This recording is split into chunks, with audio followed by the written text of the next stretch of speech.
The small wooden crate, delivered to Cascade Ridge Wildlife Sanctuary in southern Oregon, should have contained standard poultry supplies for the farm education program, but when the lid was pried open, volunteer Sarah Mitchell found something completely unexpected.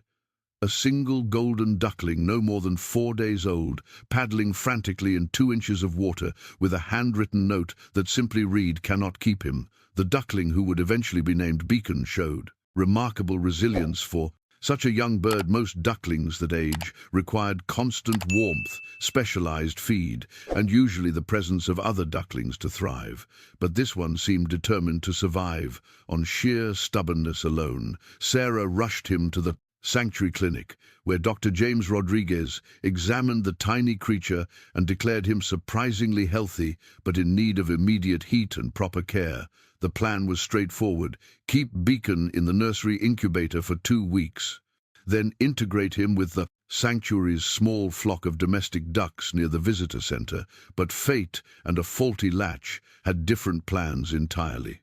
What no one at Cascade Ridge could have predicted was that this 4-day-old duckling would somehow waddle his way into the territory of Asher, a 90-pound gray wolf who had not allowed a single human to approach within 20 feet. Without lunging at the fence in exactly 3 years, or more precisely 1,095 days, Asher had arrived at the sanctuary as a 2-year-old male rescued from an illegal dogfighting operation in rural Washington state. The wolf's owner had been training him to fight dogs, breeding aggression into an animal that should have known pack bonds and cooperative hunting.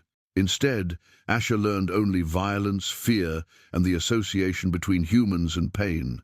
When authorities finally raided the property, they found Asher chained in a concrete pit, scarred, emaciated, and so psychologically damaged that 3 different rescue organizations refused to take him. Marcus Chen, the sanctuary director, had seen the photographs and made the controversial decision to accept Asher, knowing full well the challenges ahead. The wolf arrived in a heavily reinforced transport crate, requiring tranquilization just to move him safely into his new enclosure. That first year was brutal for everyone involved. Asher attacked the fence whenever staff approached. Meals had to be delivered through a chute system.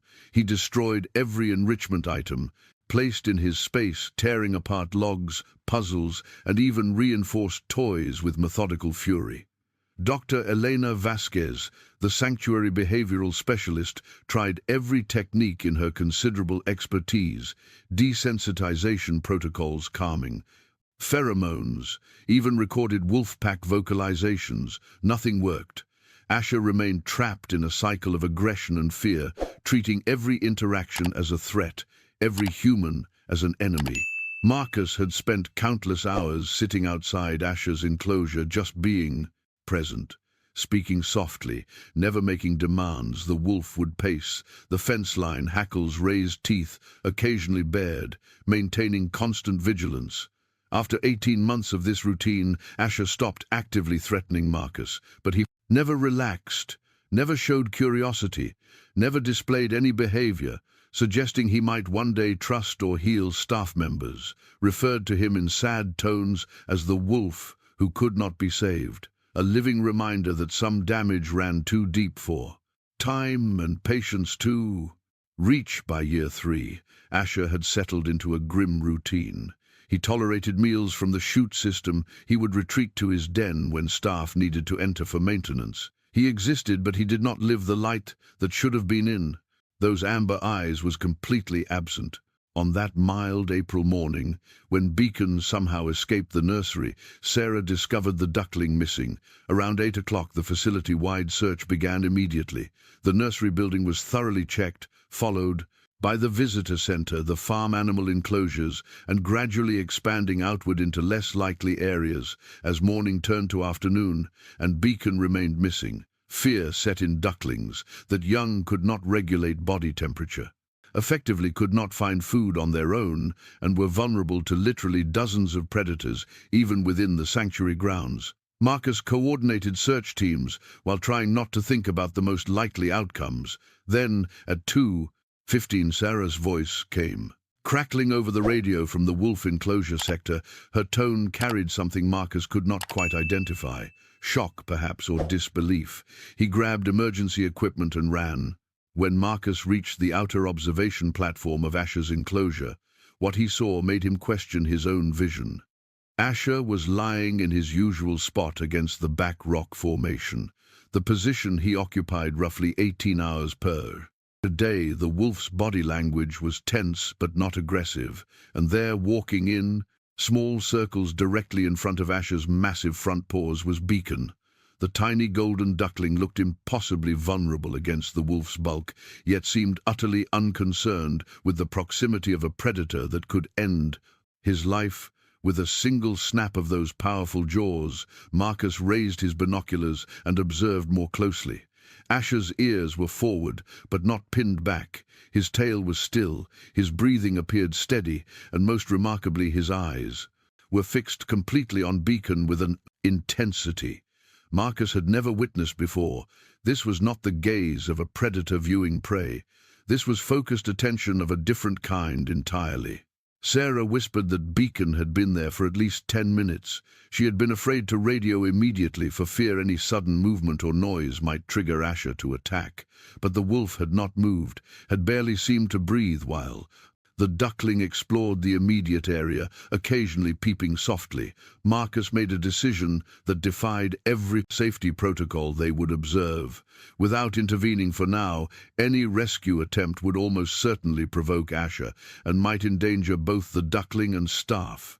The alternative was to trust that whatever was happening between wolf and duckling might continue peacefully. For 30 minutes they watched.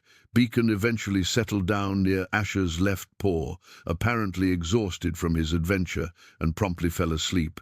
Asher shifted his head slightly to look more directly at the duckling, then did something no staff member had ever seen. The wolf carefully extended his muzzle and sniffed Beacon gently. The duckling stirred, but did not wake.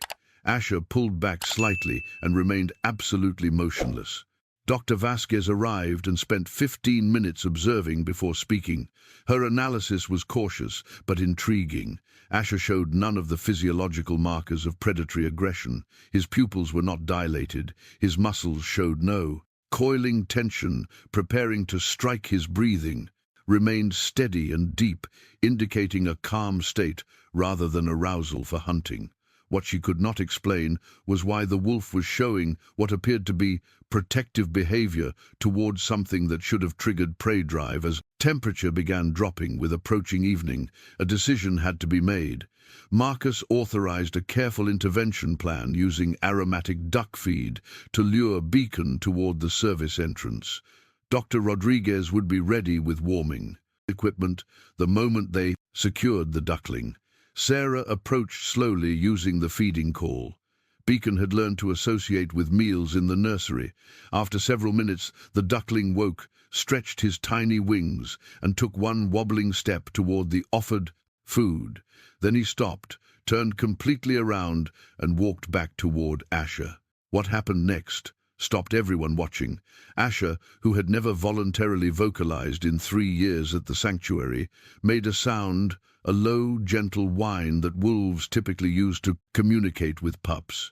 Beacon responded by settling down even closer to the wolf, this time pressing against the thick fur of Asher's leg and resuming his nap. Asher adjusted his position slightly, creating a more sheltered space for the Reventy Twent.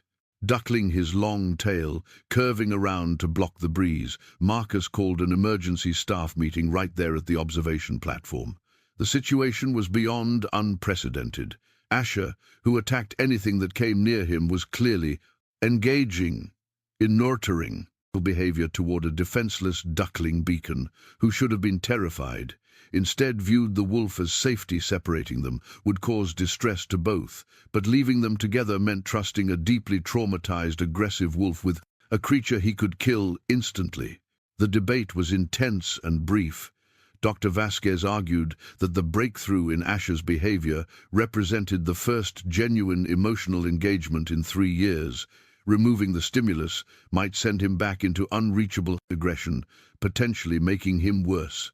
Marcus worried about immediate safety, but acknowledged they were witnessing something that might never happen again. After 20 minutes of discussion, Marcus made the call they would monitor through the night, using all available cameras, with a response team ready to intervene immediately if Asher showed any threatening behavior. For now, they would allow this impossible partnership to continue throughout the night. Staff rotated observation shifts hour after hour. The scene remained peaceful. Asher stayed in position, barely moving, while Beacon slept against his side around midnight, when temperature dropped toward 40 degrees. Asher stood up carefully. Beacon woke and peeped in apparent confusion. The wolf made another soft whine, then began walking slowly toward his den cave, something Asher rarely used except during severe weather. After a moment's hesitation, Beacon followed, hopping and flapping his small wings to keep up. Inside the den, Asher positioned himself on the dirt floor, and Beacon immediately nestled into the thick fur at the wolf's chest. Within minutes, both were asleep. Morning came with Dr. Vasquez reviewing overnight footage, hours of peaceful coexistence, with Asher demonstrating patience and gentleness that seemed impossible for an animal who had been dangerously aggressive for 3 years. The wolf was not merely tolerating Beacon, he was actively protecting and warming the duckling, adjusting his position throughout the night to ensure the small bird remained. Sheltered the question. Now was what to do next. The safe answer was separation, but Asher had taken his first steps out of violent isolation. Because of Beacon's presence, removing the duckling might destroy the fragile progress. Marcus convened an emergency board meeting. The discussion lasted 4 hours. Some felt safety had to be paramount and immediate separation was the only responsible choice. Others argued the breakthrough represented an opportunity that might change everything about how they understood animal trauma, and healing the compromise reached was cautious. They would create a temporary mesh barrier, allowing Asher and Beacon to see and smell each other while preventing physical contact. If both showed severe distress, they would reassess. The barrier installation happened during afternoon feeding time when Asher was most predictable. But as staff approached with Beacon in a carrier, the wolf did something unprecedented. He moved to position himself between his resting spot and the approaching humans, not lunging at the fence, not showing teeth, but creating a clear physical barrier. He was protecting Beacon. Marcus spoke softly, using the calm voice Asher had heard, but never responded to. For 3 years, when Dr. Rodriguez opened the carrier to place Beacon in the separated section, the duckling immediately tried to flap back toward Asher, peeping urgently. It took several careful minutes to get Beacon into the mesh enclosed area. The moment the duckling realized he could not reach Asher physically, both animals reacted intensely. Beacon began calling continuously, a distressed sound different from his normal communication.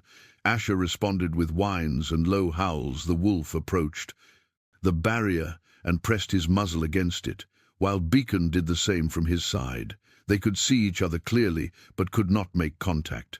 For the next 72 hours, both animals remained focused entirely on the barrier. Asher abandoned his usual patterns, completely staying pressed against the mesh. Neither showed interest in food or enrichment. They simply waited, existing in a state of obvious distress. On the 4th day, Dr. Vasquez made her recommendation. They had gathered sufficient data on behavioral responses and physiological stress markers. Both animals were suffering from separation.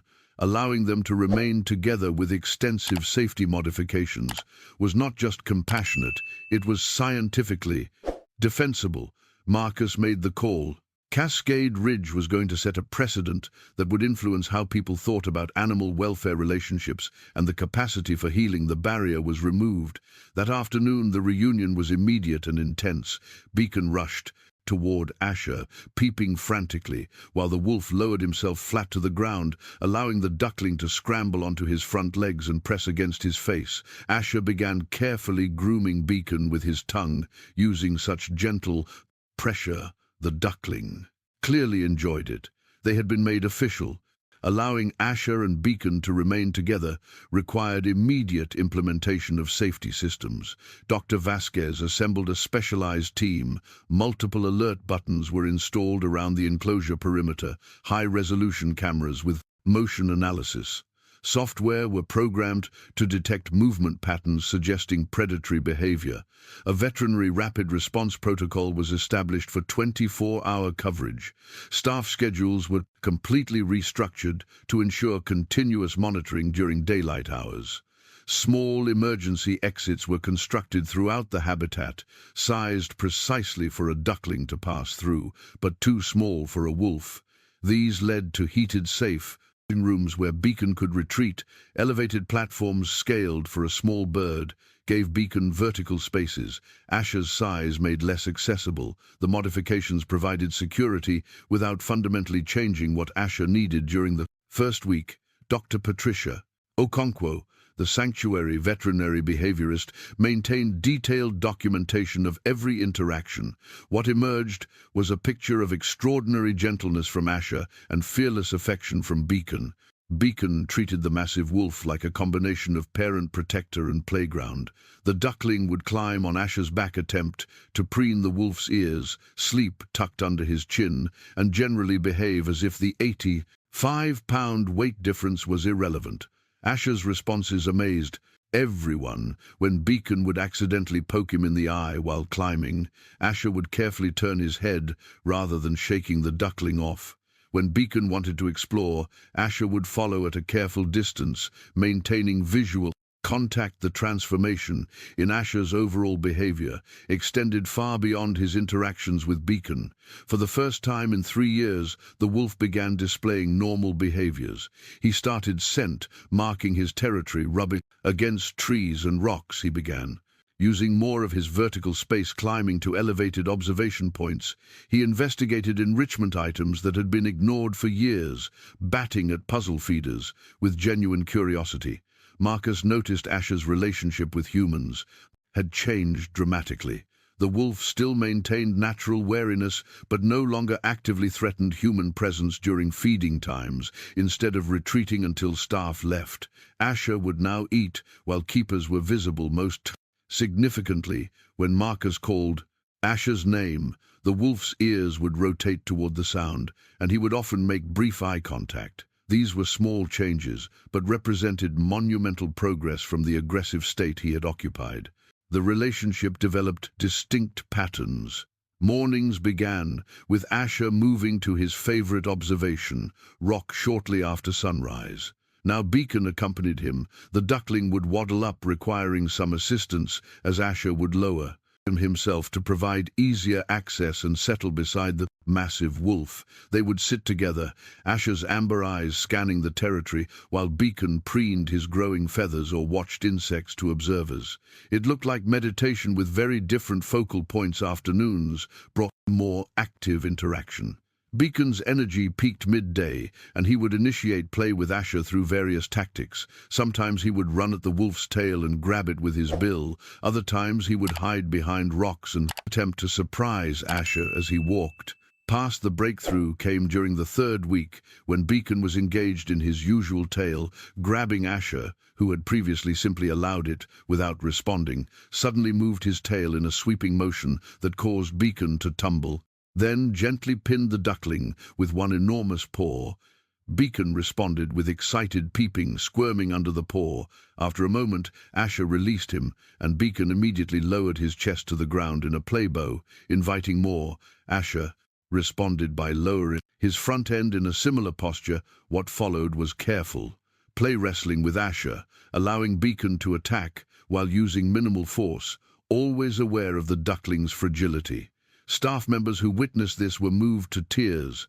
Asher was playing the traumatized wolf who had been unreachable, was engaging in voluntary, joyful play. One fearless duckling had accomplished what 3 years of professional intervention could not. As spring progressed into early summer, new challenges emerged.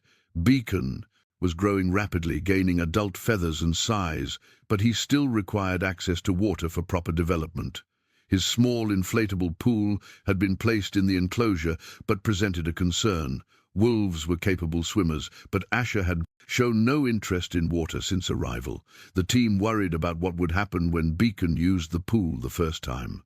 Beacon discovered the water on a warm May afternoon. He waddled over, investigated the edge, and then plunged in with obvious delight. splashing and diving with the enthusiasm of a young duck finally able to engage in natural behavior. Asher, who had been resting nearby, immediately stood and approached the pool staff, watching, tensed, ready to intervene. Asher reached the pool's the Livens Bylum breeze, pool's edge, and stopped. He watched Beacon swim for several minutes, then did something remarkable. The wolf carefully stepped into the shallow water and waded to the center, positioning himself where Beacon was swimming. The duckling immediately swam over and began circling Asher, splashing water everywhere. Asher stood completely still, allowing Beacon to play around him, occasionally lowering his muzzle to sniff at the duckling. After 15 minutes, Asher carefully exited the pool, shook off, and returned to his resting spot. Beacon followed shortly after, climbing out and waddling over to shake his feathers dry next to the wolf. This pattern repeated daily, with Asher serving as a supervised lifeguard during Beacon's swimming sessions. Dr. Rodriguez conducted a comprehensive physical examination of Asher during this period. The veterinarian noted significant improvements in multiple health markers. Asher's muscle tone had increased, suggesting more activity. His coat quality had improved.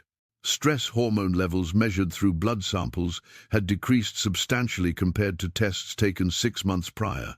Most intriguingly, Asher's heart rate variability, a key indicator of emotional regulation and stress management, had improved to levels consistent with healthy, well-adjusted wolves. From a medical standpoint, Beacon's presence was having measurably positive effects.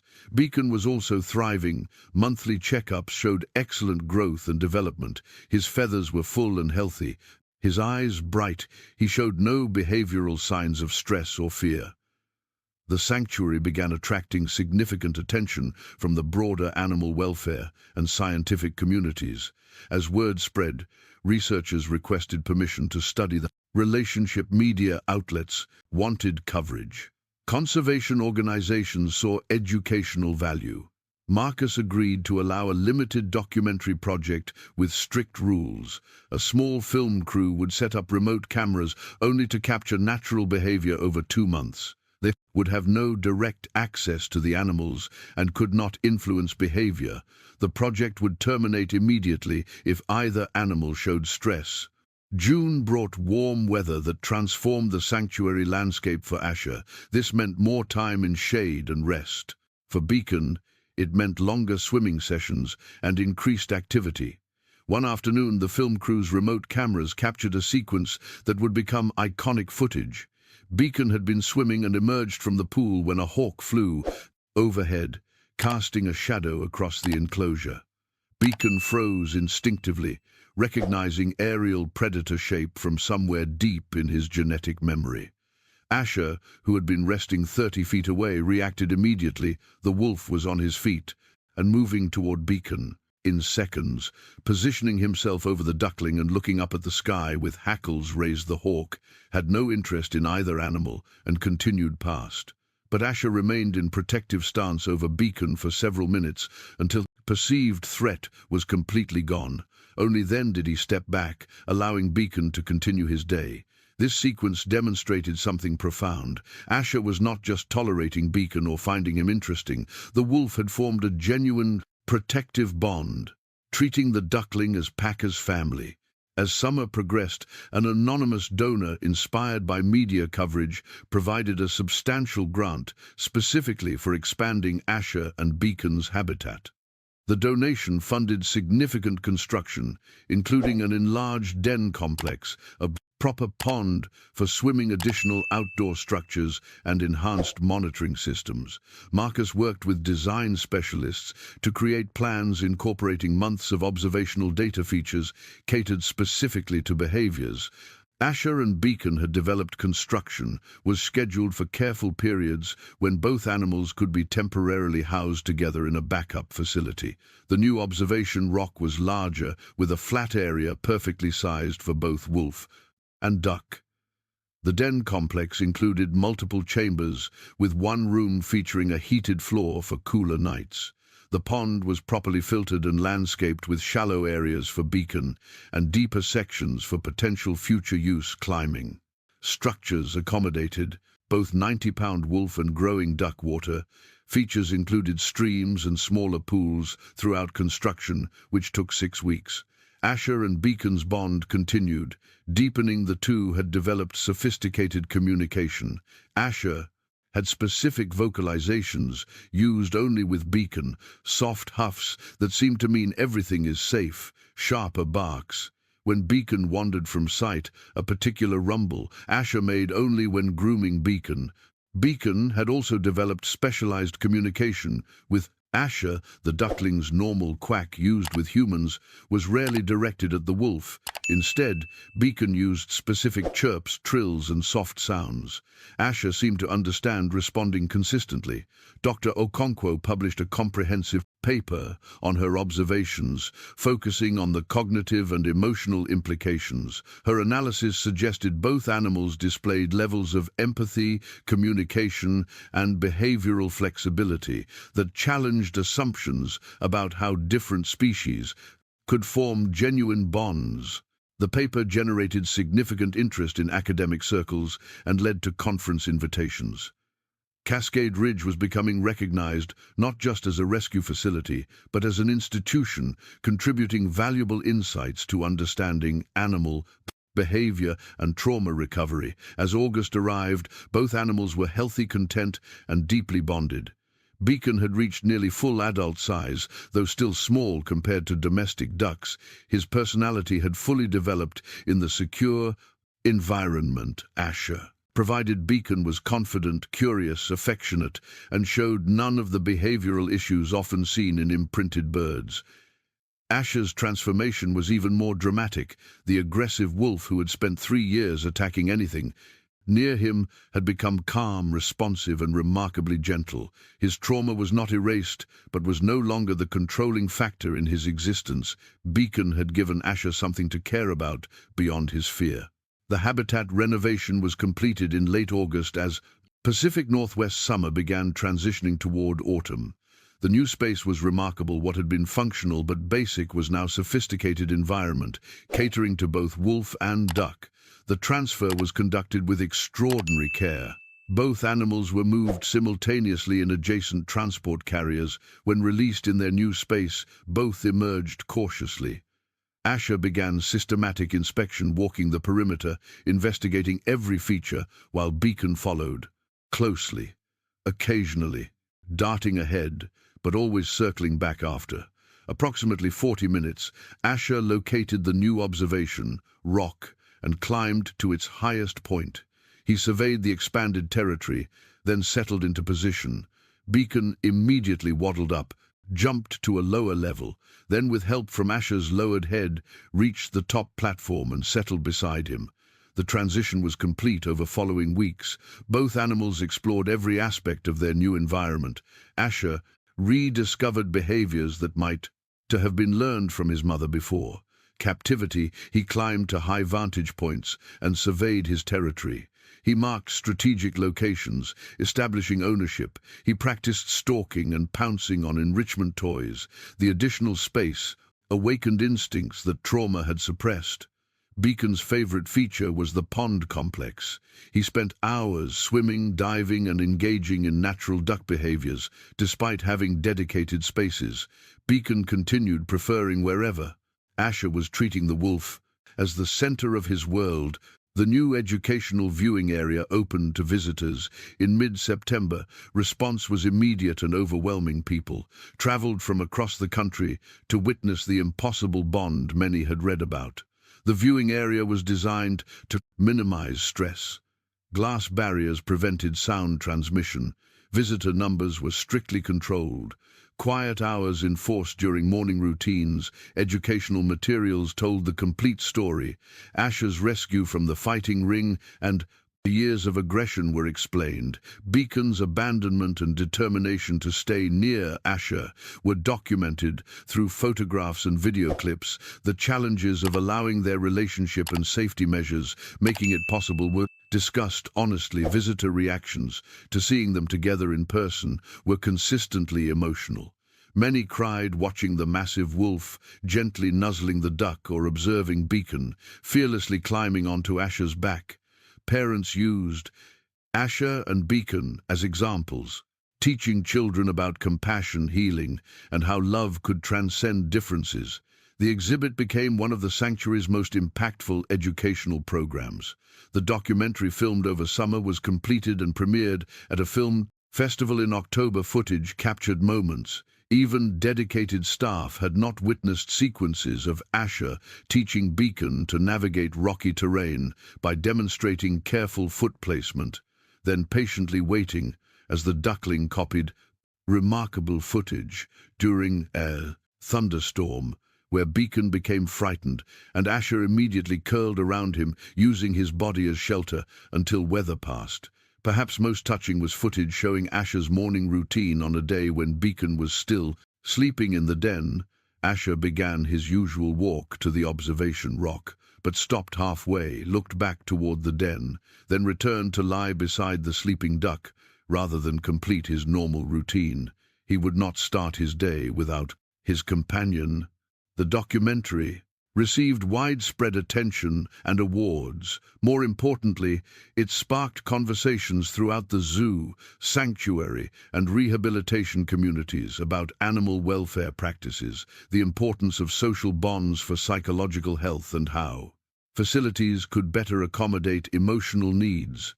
Several institutions reached out to learn from Cascade Ridge's experience, and Beacon became ambassadors not just for wolf conservation, but for a more compassionate, psychologically informed approach to captive animal management. As autumn arrived, both animals adapted to changing conditions. Cooler temperatures meant Asher's thick coat was comfortable again, and he spent more time active. Beacon's adult plumage had fully developed, and had grown into a handsome drake with golden and white feathers. A remarkable development came in late October when Beacon wandered too far from Asher during exploration and encountered the fence boundary. He became disoriented and began calling in distress. Asher, who had been resting approximately 100 feet away, immediately responded, covering the distance in seconds. The wolf reached Beacon and carefully picked him up by the scruff of his neck, carrying him gently back toward the center of their territory. Once in a safe, open area, Asher set Beacon down, and the duck immediately pressed against the wolf's leg, both settling down together. What made this rescue significant was the problem-solving and gentle execution required. Asher had to hear the distress, assess the situation, locate Beacon, navigate to him, and transport him safely, using a carrying technique that required perfect bite pressure. Controlled too much force would injure Beacon too little, and he would slip. This level of complex caregiving exceeded what many experts believed possible. November brought the first challenges, testing their bond in new ways. Beacon developed a leg injury requiring medical intervention. Dr. Rodriguez determined the duck needed separation from Asher for 3 days to receive intensive treatment in the clinic. This would be the first significant separation since those initial barrier days, months earlier. Staff were deeply concerned about how both would respond, but Beacon's health had to be priority. The separation was managed as gently as possible. Beacon was coaxed into a carrier with favorite treats. Asher immediately recognized something was wrong. His body language shifted from relaxed to tense, and he began vocalizing urgently when Marcus and Dr. Rodriguez moved toward the exit. With Beacon's carrier, Asher followed along the fence line as close as possible. When Beacon was taken through the gate, Asher released a sound none of the staff had heard before, a long, mournful howl that carried across the entire sanctuary. During 3 days of Beacon's treatment, Asher's behavior regressed dramatically. The wolf stopped eating, refused all enrichment, and spent most of his time lying by the gate where Beacon had been carried away. Asher's morning routine of visiting the observation rock was completely abandoned. He remained near areas where Beacon frequently spent time, as if waiting for his return. Staff were alarmed by this rapid regression after months of remarkable progress. Asher's attachment to Beacon appeared so profound that separation caused immediate psychological decline. On the 3rd day, when Beacon's injury had improved enough that continued hospitalization was not strictly necessary, Dr. Rodriguez made the decision to return him earlier than originally planned treatment could continue through daily check-ins. The reunion was emotional, even by the standards of their already extraordinary relationship, when Beacon's carrier was brought back through the gate. Asher was waiting. He vocalized continuously until the carrier was opened. The moment Beacon emerged, both animals rushed together, Beacon flapping his wings and quacking, while Asher lowered himself completely flat, allowing the duck to climb. Onto his face, Asher began, grooming Beacon with frantic thoroughness, checking every part of him as if ensuring he was truly unharmed. Beacon pressed against Asher, making contented sounds for several minutes. Both were completely absorbed in each other, the relief and joy unmistakable over the hours and days. Following reunion, both returned to normal functioning. Asher resumed eating, returned to his observation rock routine, and regained his confident, engaged demeanor. Beacon's injury healed rapidly, and within a week he was completely sound as winter approached and first significant rains began falling. Asher and Beacon settled into their established rhythm, morning observations together, afternoon activities with Asher supervising Beacon's swimming, evenings in the heated den, complex, comfortable in shared space. The routine was predictable but deeply satisfying. They had found their way of being together that honored both their differences and their connection. The sanctuary's board met in December to review the first full year since Asher and Beacon came together. Marcus presented comprehensive data covering health markers, behavioral observations, veterinary records, psychological assessments, and research findings. The conclusion was unambiguous. By every measurable standard, both animals were thriving. Asher's transformation from dangerously aggressive trauma victim to calm, responsive animal with healthy social bonds exceeded everyone's most optimistic projections. Beacon had developed into a confident, healthy, adult duck with remarkable adaptability. Based on these findings, the board made their decision official and permanent. Asher and Beacon would remain together indefinitely. Their habitat would continue receiving necessary modifications. Staff, assignments, and monitoring protocols would be maintained. Research access would continue under controlled conditions. Most importantly, Asher and Beacon's relationship would be recognized as a legitimate family bond, deserving the same respect and protection afforded to biological relationships. It was unprecedented. But these two animals had chosen each other, and that choice would be honored. As the year drew to a close, the sanctuary organized a small private gathering for staff who had witnessed this extraordinary journey. Marcus spoke about the first time seeing Asher show interest in anything. Dr. Rodriguez reflected on the medical evidence of healing beyond physical health. Dr. Okonkwo discussed the scientific implications and what this taught about the capacity for recovery.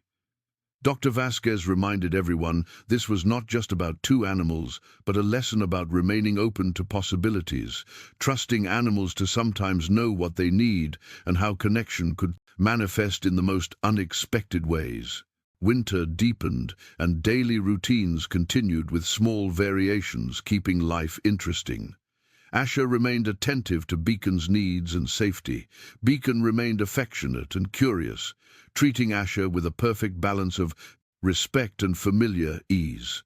The documentary broadcast on a major streaming platform in January, reaching millions worldwide. Response was overwhelming. Letters and messages poured in from people across the globe who had been moved. Many shared their own experiences with unlikely animal friendships. Teachers requested educational materials. Conservation organizations reported increased interest in wolf protection and animal welfare. The impact rippled far beyond what anyone anticipated as spring arrived, again completing a full cycle of seasons together. The sanctuary prepared for additional projects inspired by Asher and Beacon's success. Plans were developed for specialized habitats, housing other animals with unique social needs. Their story had demonstrated that with careful planning, appropriate resources, and willingness to think creatively, sanctuaries could provide more than physical care. They could provide the social and emotional support just as vital as food, shelter, and medical treatment. On a mild April morning, Exactly 1 year after Beacon first wandered into Asher's enclosure, both were in their usual positions. On the observation rock, Asher was scanning the territory, amber eyes alert but calm, no longer filled with the fear and aggression that had defined him for so long. Beacon was beside him, preening his feathers in the morning sun. A light breeze moved through the sanctuary, carrying scents of spring renewal and new beginnings. After several minutes of peaceful stillness, Beacon finished preening and moved closer to Asher, pressing against the wolf's shoulder. Asher lowered his head and gently nuzzled Beacon's neck. The duck made a soft, contented sound. To anyone watching from the viewing area, the scene might have seemed simple, just two animals resting together on a sunny morning, but to those who knew their story, who understood what each had survived and how they found each other, the scene represented something profound. Asher had learned violence and pain from humans and spent years trapped in that trauma, unable to trust or connect. Beacon had been abandoned by those who should have cared for him, left alone when he was most vulnerable. Both had experienced the trauma of rejection and isolation, and both had somehow found in each other exactly what they needed to heal. Asher had taught Beacon about strength, patience, and being present. The wolf provided protection and guidance, showing the young duck how to navigate their shared world. Beacon had taught Asher about trust, joy, and engaging with life rather than simply surviving. The duckling had provided companionship and purpose, giving the wolf a reason to open his heart despite the risk. Dr. Vasquez stood at the viewing area on that anniversary morning, watching with the same sense of wonder she had felt during their first encounter. She thought about all the protocols and standard practices that could have prevented this relationship from developing. She thought about how easy it would have been to separate them immediately after Beacon's escape, to follow the safe, conventional path and avoid any risk or criticism, and she was profoundly grateful that the team had been willing to take a chance, to trust that these two animals might understand what they needed better than the humans caring for them. The story had already inspired changes in how animal welfare was understood and practiced, but perhaps its most important impact was more personal for everyone who learned about the wolf and the duck. Their relationship served as a powerful reminder that connection could transcend differences that seemed insurmountable, that healing was possible even after profound trauma, that family was defined not by biology or similarity, but by the choice to care for another being. As the sun climbed higher, Asher shifted position slightly on the rock. Beacon adjusted accordingly, maintaining contact. The wolf's breathing was slow and steady, the duck's occasional soft sounds, forming a peaceful rhythm. Two lives impossibly different, beating in comfortable harmony, two beings who should never have become family, creating something beautiful from what could have been tragic. Endings for both, and in that moment, on that rock with Oregon wilderness stretching eternal around them, Asher was no longer defined by his past trauma. Beacon was no longer alone. They were simply together, which was everything either of them needed to be.